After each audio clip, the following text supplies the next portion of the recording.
Welcome dear students. ये ना class 12 का सीबीएसई की तरफ से जो पेपर लिया गया था ना 2025 में 2025 में, तो यहाँ पर मैं ना आपको इस पूरे पेपर को ओवरव्यू दे रहा हूँ ताकि आपको एग्जाम में काफी बेनिफिट मिल जाए। ये ना मार्किंग स्कीम है जो सीबीएसई की तरफ से इशू की हुई है, आप देख सकते हैं। ठीक है, तो यहाँ पर ना आप देखो कि पेपर कैसा आया था और आप जब पेपर करें ना आपको किन बातों को ध्यान में रखना, इस वीडियो में आपसे बताने जा रहा हूँ।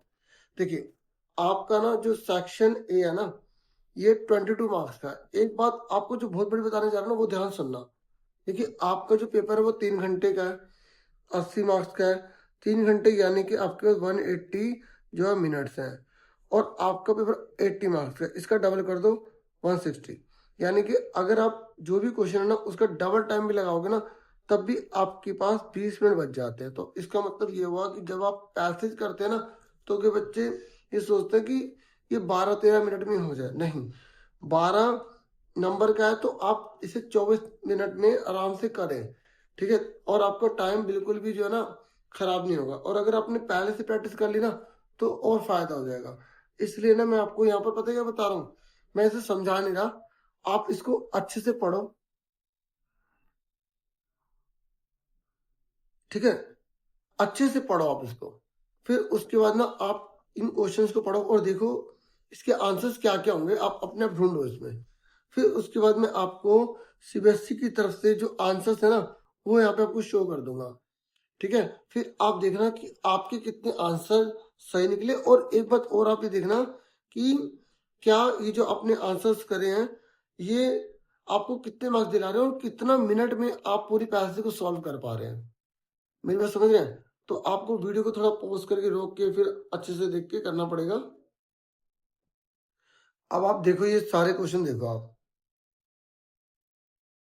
ठीक है, देखो यहाँ पर ये पूछ रहा है कि अगर इनक्लूडेड का मतलब अगर इनकॉर्पोरेटेड ले रहे हैं तो यहाँ पे सेक्लूडेड का मतलब क्या लेंगे, आपको इसके अकॉर्डिंग यहाँ बताना है। जैसे इसका मतलब होता है अकेला कर देना, तो आइसोलेटेड हो गया, क्योंकि ये दोनों अगर सेम है तो यहाँ पे दोनों सेम कौन से होंगे। देखो क्वेश्चन पूछ कैसे रहे, स्टाइल देख रहे हो, आपसे पूछने का तरीका यहाँ पे क्वेश्चन कैसा है। और कुछ जो आपको जो लाइन है ना बिल्कुल सेम जैसे ढूंढने पर ही मिल जाएंगी। ठीक है, और यहाँ पर देखो और कैसे कैसे क्वेश्चन यहाँ पर दिए गए हैं। अच्छा, इस बार से अब ये क्या है कि वैसे पिछले साल से जो भी क्वेश्चन आएंगे ना यहाँ सीबीएसई की तरफ से बताया जाएगा कि वो किस पैरा के अंदर है उसका आंसर, ताकि आप आराम से कर पाओ। तो देखो, अब मैंने आपको पूरा ये दिखाया, अब आप इसके आंसर्स देखो कि इसके आंसर्स क्या क्या है। ठीक है, देखो जो पहले वाला है, यहाँ पर मैं आपको क्वेश्चन भी दोबारा दिखाऊंगा। यहाँ पर पैराग्राफ 1 में आपको देखना था। ठीक है, मैं समझाऊंगा नहीं, मैं सिर्फ दिखा रहा हूँ, बता रहा हूँ। ठीक है, और इसका जो आंसर है सीबीएसई ने ना यहाँ बताया कि देखिए इस ये जो क्वेश्चन है ना पहला, इसके आंसर यहाँ पे 1 2 3 4 है। तो अगर बच्चे ने इनमें से कोई भी 2 बताया उसको मार्क्स मिल जाएंगे। तो मतलब सीबीएसई ने सारे पॉसिबल आंसर लिखे हैं। तो ये तो कह रहा हूँ कि अगर जैसे कोई बच्चा ये ना सोचे कि जो पैसेज है ना उसका आंसर कोई डेफिनेट होगा, उसके आंसर एक से ज्यादा भी हो सकते हैं। मेरी बात समझ रहे हैं? तो अगर पैराग्राफ 1 बोला है तो आपके लिए बहुत बड़ी अपॉर्चुनिटी है कि आप बहुत अच्छा स्कोर कर सकते हैं। ये आपको किसी से पूछने की जरूरत नहीं है, आप इसको अच्छे से बिल्डअप करो। मेरे पास समझ में आ रही है? तो अब देखो सेकंड है, तो यहाँ पर इसने बोला कि आपको 1 यहाँ पे चूज करना है। ठीक है, जो राइटर के व्यू को बताता हूँ। अब जो अच्छे समझ पाएगा वही तो बता पाएगा कि भाई राइटर का व्यू क्या है इन दोनों के अकॉर्डिंग, इन दोनों में से कौन सा है। तो यहाँ पर देखो ये आता, अब इसमें कुछ चेंज नहीं हो सकता ना, क्योंकि जो व्यू है वही आपको बताना पड़ेगा। फिर उसके बाद देखो यहाँ पे थर्ड है, तो थर्ड है जैसे ये, इसका आंसर जो है यहाँ पर ये वाला है। तो यहाँ पर भी लिखा है कि 2 आंसर पॉसिबल है, बच्चे ने अगर इनमें से कोई भी बताया तो उससे मार्क्स मिलेंगे। और अगर दोनों बता दिए तो, बच्चे ने दोनों लिख दिए तो एक सही करके नंबर दे देंगे पूरे। ठीक है, ये है। अब यहाँ देखो फोर्थ है कि क्वेश्चन है, इसका आंसर देखो। देखो यहाँ पर भी 3 पॉसिबल लिखे हैं सीबीएसई ने, और बच्चे ने जो भी 2 बताया उसका नंबर दो। 2 मार्क्स का तो 2 नंबर होंगे ना, इसलिए जितने भी नंबर का है ना उसको उतने पॉइंट्स में लिखना। मेरी बात समझ में आ रही है? यहाँ पर देखो फिफ्थ का देखो, देखो यहाँ पर बहुत सारे पॉसिबल बता दिए सीबीएसई ने, और एनीवन कोई सा भी हो सकता है। ठीक है। इसलिए जैसे अगर आप कोई भी किसी के आंसर को के दिखा रहा है, तो अगर आपका आंसर अलग हो रहा है और जो आपको दिखा रहे हैं वो अलग है, तो बहुत सारे पॉसिबल हैं। ठीक है, इसलिए तो बहुत से बच्चे फुल मार्क्स ले आते हैं, क्योंकि पॉसिबिलिटी बहुत सारी है ना। तो यहाँ पर मैं इसलिए वीडियो लेकर आया ताकि आपके अंदर कॉन्फिडेंस बहुत ज्यादा बिल्डअप हो जाए। अब 6 का देखो, अब कुछ क्वेश्चन का आंसर वही रहने वाला है, उसमें कुछ चेंज नहीं हो सकता। ठीक है, यहाँ पर देखो इनमें जो एमसीक्यू बेस में वही रहेगा। ठीक है, और यहाँ पर देखो इसका आंसर जो है 8वें का, यहाँ पर देखो, यहाँ पर सारे पॉसिबल लिख दिए, बोले एनीवन, कोई बच्चे ने जो लिखा वो बताना। फिर यहाँ देखो ये 9th है, तो 9th का आंसर है। फिर ये 10th है, ये 10th का आंसर है, इनमें से कोई एक बताना है। फिर उसके बाद देखो ये सेकंड यहाँ पे पैसेज आ गई है, तो ये केस स्टडी बेस्ड होती है और ये आसान होती है। जैसे कोई भी उस समय इंडिया के अंदर जो बात चल रही होती है ना, उसके रिगार्डिंग यहाँ पे दी जाती है। जैसे अगर टैरिफ को लेकर बात चल रही है तो आप उसकी थोड़ा नॉलेज रखो, और जो भी आसपास जो सिचुएशन हो रही है ना, जो भी हो चुकी है उसके रिगार्डिंग, पोल्यूशन या कोई भी जो मैटर होते हैं, उसको आप थोड़ा सा अपने माइंड में रखोगे, तो अगर नहीं भी पता तो यहाँ पे पैसे तो दी जाएगी, पढ़ के आपको फिर आंसर देना है। जैसे अभी पहले का मैं साथ के साथ दिखाता रहा, तो आप फिर कहाँ आगे पीछे करोगे ना। तो देखो इसका आंसर ये वाला है।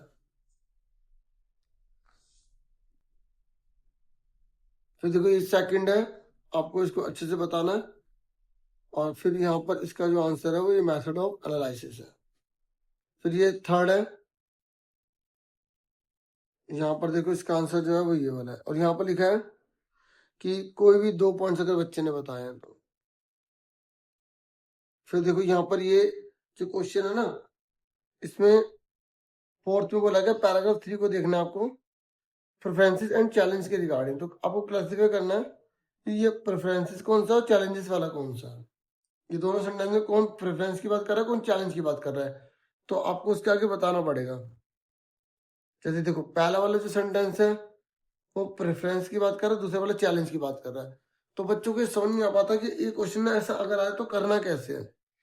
तो समझ गए ना। तो देखो ये 2 सेंटेंस दे रखे हैं, बस आपको इनके आगे बताना कि ये प्रेफरेंस वाली बात है, ये चैलेंज वाली बात है। ठीक है, अब जैसे बहुत ज्यादा इंफ्रास्ट्रक्चर का गैप हो रहा है, पोल्यूशन बहुत ज्यादा हो रहा है, तो ये क्या है, एक चैलेंज है ना। समझ में आई। तो आपको इसमें छाट के बताना होगा। देख लो कैसा आया क्वेश्चन, आसान था। फिर 5वें क्वेश्चन में कह रहा है कि आपको जो क्वेश्चन आंसर है जो ये तो आप देख लो, क्योंकि देखो सेम पैसे तो आते नहीं सर, आइडिया के लिए आप इसको प्रैक्टिस में लेकर ध्यान से सुने। ठीक है, देखो सिंपल सिंपल क्वेश्चन, जहां मुझे लगेगा ना बच्चों को थोड़ा सा अलग चीजें बतानी चाहिए तो वो बताऊंगा। ठीक है, थोड़ा सा आपको पेशेंस से देखना पड़ेगा। अब यहाँ पे 4 में से कौन सा ठीक है, तो यहाँ पर देखो इसके अंदर जो पॉइंट्स हैं बहुत सारे पॉसिबल तो वो लिखे हैं, और यहाँ 4 में से कौन सा ठीक है ये। उसके बाद देखो यहाँ पर ना क्रिएटिव राइटिंग स्किल्स है, तो आपके एग्जाम में एक तो नोटिस आ रहा है। ठीक है, तो नोटिस आपको यहाँ पे इधर भी नोटिस दे रखा है और इधर भी नोटिस दे रखा है, तो आपको दोनों में से कोई एक नोटिस करना होगा। मैंने ना ऐसा एक पैटर्न बना रखा है नोटिस का, जिसमें कोई भी आ जाए आप फुल मार्क्स ले लेंगे। तो आप नोटिस लिख के ना ASC स्टार्टर लिखोगे चैनल का नाम, तो आपको एक वीडियो मिल जाएगी, तो उसमें आपको पूरा पैटर्न मिल जाएगा। बाकी मैं एक बार अलग से भी प्रोवाइड कर दूंगा वीडियो। ठीक है, तो उसके बाद यहाँ पर देखो, यहाँ पर आपके इनविटेशन का है, तो यहाँ पे दोनों में से आपको एक करने हैं। साफ साफ बता दें कि फॉर्मल लेटर में लिखना है। ठीक है, ये कैसे, देखो वैसे नॉर्मली क्या होता है, इनविटेशन ना 2 प्रकार के होते हैं, एक फॉर्मल होता है और दूसरा इनफॉर्मल होता है। जो फॉर्मल इनविटेशन होता है ना, वो हम किसी अथॉरिटी को लिखते हैं, जैसे प्रिंसिपल वगैरह हो गया, या कोई किसी कमेटी या किसी चीफ मिनिस्टर वगैरह, इस तरीके से। जो इनफॉर्मल है ना, हम अपने रिलेटिव्स को लिखते हैं। ठीक है, समझ में आ गई। अब एक बात और सुन लो ध्यान से, ये आपको पता होना चाहिए। बच्चों की समझ में आता है कि सर कहाँ पर लेटर राइटिंग में इनविटेशन करना है और कहाँ पर हमें कार्ड बनाना होता है। देखो अगर हम इनविटेशन केवल एक पर्सन को दे रहे हैं, अगर हम केवल एक पर्सन को इनविटेशन दे रहे हैं, तो वहां पर हमें जो है ना लेटर लिखना होता है। लेकिन अगर 1 पर्सन को इनवाइट कर रहे हैं, ठीक है, तो लेकिन अगर हम बहुत सारे जनों को लिख रहे हैं, बहुत सारे मैनी पर्सन को हम इनवाइट कर रहे हैं, तो वहां पर कार्ड्स लिखे जाते हैं। बस इतना याद रखना। जैसे अब आप अपने फंक्शन के चीफ मिनिस्टर को बुलाना चाहते हैं, चीफ गेस्ट के रूप में उनसे बोलना चाहते हैं कि आप जो है वो एक जने को लिख रहे हैं ना, तो वो आपको लेटर के फॉर्मेट में लिखना होगा। लेकिन अगर आप जो है अपने फंक्शन के लिए बहुत से लोगों को बुला रहे हैं, पेरेंट्स को बुला रहे हैं, ठीक है, तो वहां पे आपको कार्ड्स के रूप में बताना होगा। ये छोटा सा डिफरेंस है, कार्ड्स और आपको लेटर फॉर्मेट आपको अच्छे से करने हैं, आप आराम से बहुत अच्छा स्कोर कर लोगे। एक तो ये हो गया। ऑप्शन में और में ना या तो आता है कि जैसे आपको किसी ने इनवाइट किया तो आप आ रहे हो नहीं आ रहे, या तो आपको एक्सेप्ट करना है या रिफ्यूज करना। उसका एक सिंपल पैटर्न होता है, उसको फॉलो करके आप आराम से लिख सकते हैं। अब यहाँ पे सीबीएसई की तरफ से ना देखो यहाँ बताया गया, देखो बच्चों को ना मतलब सही बताना है, आंसर से लिखना है। यहाँ पे कोई पैटर्न वगैरह जो है ना फॉलो नहीं किया। यहाँ बोला है कि देखो no marks for format if content is irrelevant और मिसिंग। ये देखो कह रहा है कि बच्चों को फॉर्मेट के नंबर बिल्कुल मत दो और कंटेंट बिल्कुल बेकार लिखा। इसलिए आपको बता रहा हूँ ना कि आपको ध्यान रखना है। नोटिस लिख रहे हो तो इससे जुड़ा हुआ है। अगर वो स्कूल से जुड़ा हो और आप कमेटी को लिख रहे हो, ठीक है, या वो आपने नोटिस एक पैटर्न रखा, स्कूल का नाम आप लिखते हो और वहां पता लगा कि वो सोसाइटी के लिए था नोटिस, तो आपको अच्छे से फॉलो करना होगा। यहाँ बताया जा रहा है कि जब भी बच्चा नोटिस लिखे ना, तो नेम, इवेंट, डेट, टाइम, इन सब चीज़ों को कंसिडर करना ही करना है, ठीक है। और यहाँ पर देखो इन्होंने आंसर नहीं लिखा, बस ये कह रहे हैं कि जब आप नोटिस चेक करो तो ये देख लो कि बच्चे ने इवेंट का नाम बताया नहीं बताया, डेट का नाम बताया नहीं बताया, पार्टिसिपेंट बताया नहीं बताया। तो इस तरीके से ऐसे ही इन्विटेशन के रिगार्डिंग भी यहाँ पे रूल वगैरह लिखे हैं कि लास्ट में बच्चे ने RSVP ऐसे शब्दों को इंक्लूड किया, यानी कि टाइम, वेन्यू वगैरह, डेट, इवेंट्स बताइए नहीं बताई, ठीक है। तो जैसे अगर आपका बहुत अच्छा रिस्पॉन्स आता है ना, जैसे सब बच्चे इस वीडियोस को देख रहे हैं और मेरी वीडियोस पसंद आ रही हैं, तो मैं आपके लिए बहुत सारी वीडियोस ले आऊँगा जो आपको बहुत हेल्प करेंगे। बहुत इजी पैटर्न में लाऊंगा जिसमें आपको समझा रही। बाकी ये तो मैं आपको प्रोवाइड कर रही हूँ। देखो लेटर जो है ना वो फिक्स है, जॉब लेटर और एडिटर का लेटर, तो आप दोनों कीजिएगा। कई बार ऐसा होता है कि जो बच्चे सेट होते हैं ना, सेट, तो बच्चे ये सोचते हैं कि केवल मैं एक एडिटर का कर लेता हूँ, ठीक है, जॉब लेटर मैं नहीं कर रहा। तो हो सकता है कि आपके ऑप्शन में ऊपर वाला क्वेश्चन में जो आ जाए, नीचे भी आ रहा है जो, और आपने एडिटर वाला किया तो फिर आप ना कर पाओ। तो आप दोनों अच्छे से प्रैक्टिस करो, ठीक है, जॉब एप्लीकेशन वाला भी और एडिटर वाला भी। और मैंने ना एडिटर वाला बहुत अच्छे से पैटर्न बना रखा है। आप एडिटर लेटर लिख के फिर चैनल का नाम लिखोगे ना, ASC स्टार्टर, आपको आराम से वीडियो मिल जाएगी, ठीक है। तो यहाँ पर देख लो कौन कौन से लेटर वगैरह आए हैं। और यहाँ पर जो है उसके बाद आर्टिकल आएगा। आर्टिकल देखो जो भी उस समय मतलब पिछले 3-4 महीनों में जो जो इवेंट्स हुए हैं ना, उसके रिगार्डिंग आप कर लो। जैसे इस समय AI का बहुत ज़्यादा चल रहा है, तो AI के ऊपर थोड़ा सा स्टडी कर लेना, ठीक है। बहुत ज़्यादा इस पर बात चल रही है, IT सेक्टर के ऊपर बात चल रही है कि क्या वो रह जाएगा, फ्लॉप हो जाएगा, इस तरीके से। देखो यहाँ पर भी इनके जो आंसर है ना, यहाँ देखो मेन मेन चीज़ देख लो कि जैसे जॉब एप्लीकेशन है, तो ये बच्चे ने बायोडाटा वगैरह बताया नहीं बताया, ये देखो कुछ सॉल्व तो उन्होंने किया नहीं है। तो बस ये बता रखा है कि बच्चे को जो जो चीज़ जरूरी बतानी है वो तो आप सारी बताओगे, पैटर्न आपने करा है। और रिपोर्ट राइटिंग है, देखो अगर आप आर्टिकल नहीं करना चाहते ना तो आप रिपोर्ट राइटिंग कर सकते हो, ऑप्शन में होती है, ठीक है। आर्टिकल और रिपोर्ट राइटिंग, इन दोनों में से आपको एक करना होगा। ये ऐसे ही क्वेश्चन आएंगे, बस क्वेश्चन सेम नहीं होंगे, ठीक है ना। आर्टिकल ही आएगा और रिपोर्ट आएगी, ठीक है। तो आप देखो ये पेरेंट में होता है, ये पास्ट में होती है, आपको इतनी प्रैक्टिस करनी है, ठीक है। तो अब यहाँ पर देखो आगे सेक्शन C है, तो ये आपकी बुक से रिलेटेड है, ठीक है। ये आपने पोएम वगैरह पढ़े, कीपिंग क्वाइट, ठीक है। यहाँ पे 12 जैसे तक गिनती का आने के लिए वो कहते हैं ना, 12 मतलब ये है कि जैसे एक साल में 12 महीने होते हैं, तो कंप्लीटनेस को बताना चाहता है। और लोग नफरत कर रहे हैं एक दूसरे से और ये धरती फिर ऐसे डेमोलिश हो जाएगी ना, तो वो चाहता है पीस मिले, इंट्रोस्पेक्शन यहाँ पे मेन पर बताने की कोशिश की गई है। अब इसके आंसर CBSE ने कर रखे हैं। आप पहले इसको देखो, आप खुद कर पाओगे, उसके बाद फिर इसके आंसर्स आप देख लो, है ना। ये देखो यहाँ पर आंसर है, कीपिंग क्वाइट के, ये पढ़ लो अच्छे से, एक बार प्रैक्टिस हो जाएगी। ठीक है, तो यहाँ पर देख लो आंसर,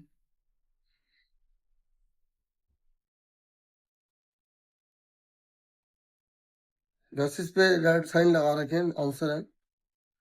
देखिए अगर आप देखो, पता है क्या, एक बात और बोलूंगा, जैसे पिछले साल ये जो पोएम आई है ना, अब आप इसके अलावा बाकी पोएम पर जरा उनकी प्रैक्टिस कर लेना, क्योंकि ऐसा देखा गया कि जो पोएम पिछले साल आया अगले साल पोएम उस आने के चांसेस कम होते हैं। लेकिन ये नहीं है कि आप बिल्कुल ही नहीं करेंगे, है ना, तो करेंगे तब सब कुछ ही। तो अब ये और वाली जो है पोएम, इसके भी आंसर देख लो, ये मेंशन किए गए थे, पूरे क्वेश्चन के साथ आंसर लिखे, ताकि टीचर जब चेक करे तो उन्हें परेशानी ना हो, है ना।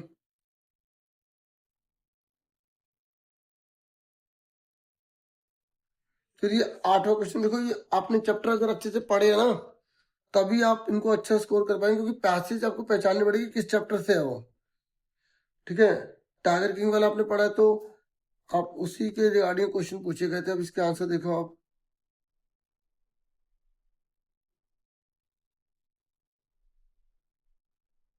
क्योंकि उन्होंने 99 टाइगर मार दिया होता ना, तो 100 मिल जाता, तो दीवान एक जू वाला टाइगर लेगा, तो जो इतना डरपोक होता है ना। आपने कहानी अच्छे से पढ़ी होगी, इसको आप देख लो आप।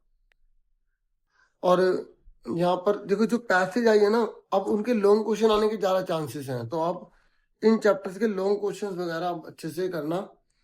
ठीक है, ये देखो, ये अगली वाली, यहाँ पे अगर ऊपर वाला नहीं करना तो नीचे वाला करना होता है। देखो इस बार ये अब सीबीएसई को लिख भी दिया जाता है कि किस चैप्टर से है, तो और क्या चाहिए, है ना। ये देखो, अब आप देखो इसके आंसर्स,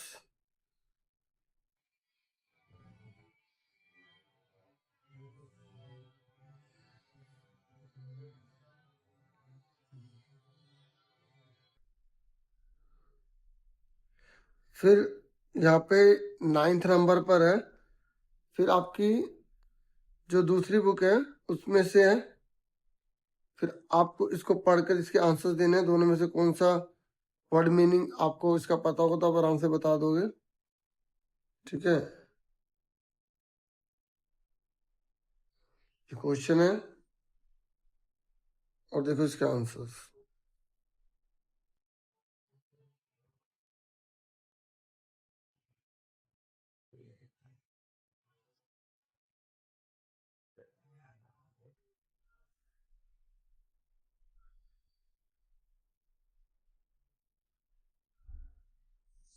उसके बाद ये और वाला है, यहाँ पर आप देख रहे हैं,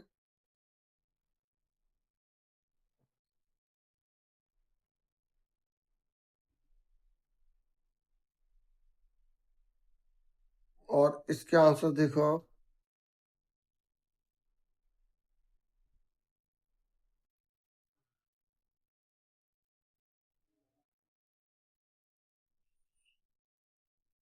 फिर देखो कौन कौन से क्वेश्चंस वगैरह आए हैं,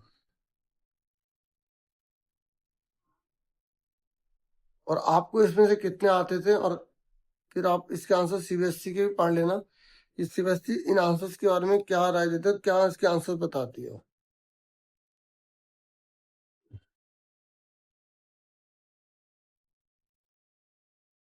क्वेश्चन भी लिखे हुए हैं।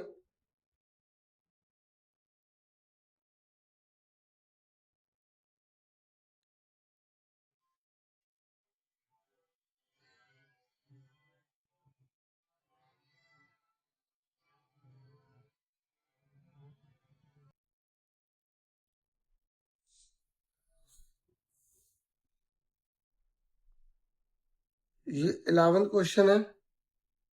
ठीक है, फिर ये इसके यहाँ पर आंसर है। ये मेन पॉइंट्स लेंगे, टू द पॉइंट्स। अगर आपने बना बना के लिख रहे हो ना, और ये अगर सेम आ जाए और आपने ये लिख दिए, तो आपको फुल मार्क्स ही मिलेंगे। और यहाँ देखो बता रखा है कि एनी वन, अगर बच्चे ने एक भी बात सही बताई ना, तो उसको फुल मार्क्स मिलेंगे। देख रहे हो, सारे पॉसिबल आंसर सीबीएसई की तरफ से दिए जाते हैं।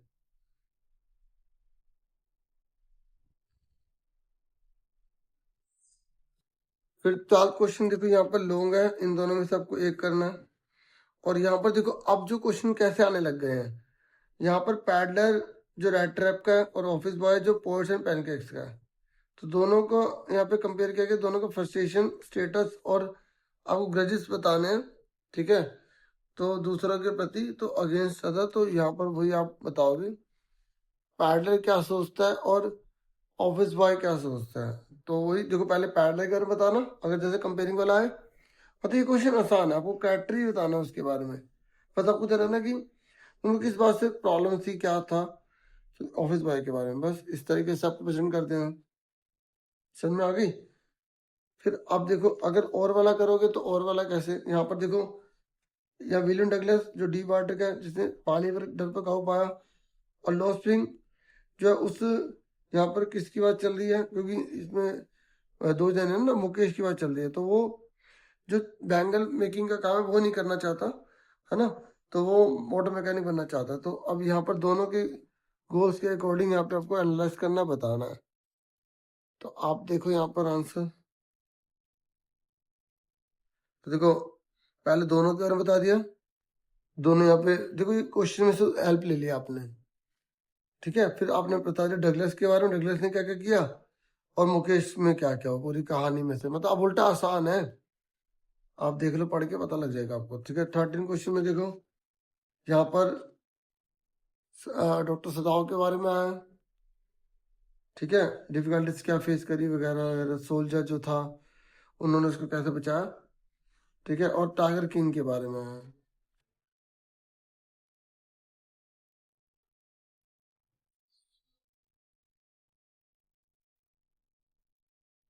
देखो डॉक्टर सदाव के बारे में मेंशन किया गया